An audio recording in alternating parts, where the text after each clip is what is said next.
In a few hours' time to discuss the situation in Libya. It was called at the request of Russia. Let's get more from RT's Ganye Chichikan, who's live for us in Washington. Ganye, do we have any more information on what's going to be on the table this evening? Well, Anissa, the fears are that the coalition forces could be going beyond the UN-authorized no-fly zone measures, and Russia has called a Security Council meeting behind closed doors to once again weigh in on the situation and to look at the results of the intervention. There are lots of questions on the table as to the limits of the intervention. Will it be really enough for the coalition forces to just disarm Gaddafi? The question that everybody's asking here, is Gaddafi the target now? The Pentagon says no. In fact, the Defense Secretary Robert Gates said targeting Gaddafi goes beyond the UN resolution on Libya, and the U.S. is determined to stick to the resolution.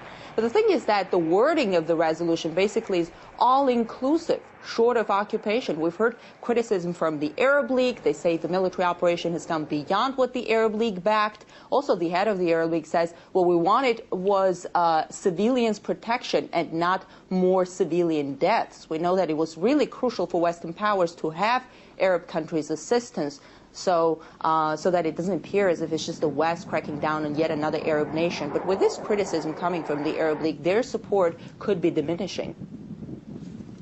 Now, Washington insists it plays a supporting role here, but so far the U.S. has been at the vanguard of the military operation over Libya, with American generals we're hearing being in command there. A bit of a contradiction here. What is the Pentagon saying about this?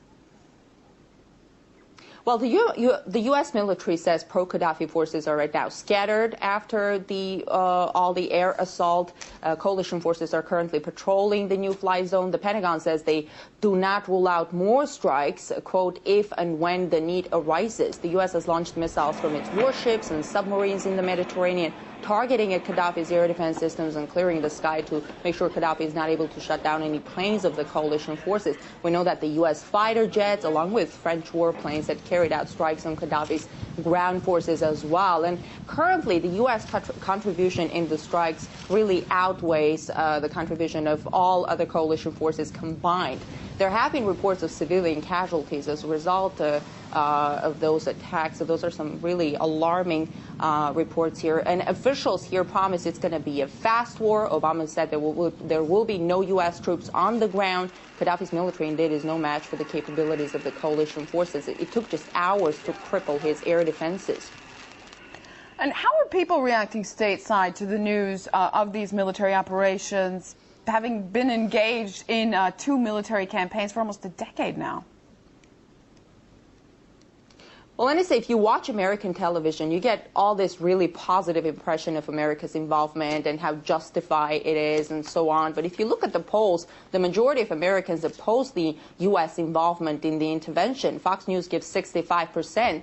They're already unhappy that their government is spending billions of their tax dollars on endless wars in Iraq and Afghanistan. People are already asking questions about the cost of the involvement. Just this Saturday, in one day, the U.S. shot $75 million worth of missiles on Gaddafi's air defenses. So the majority is definitely do not cheer to the drums of war here.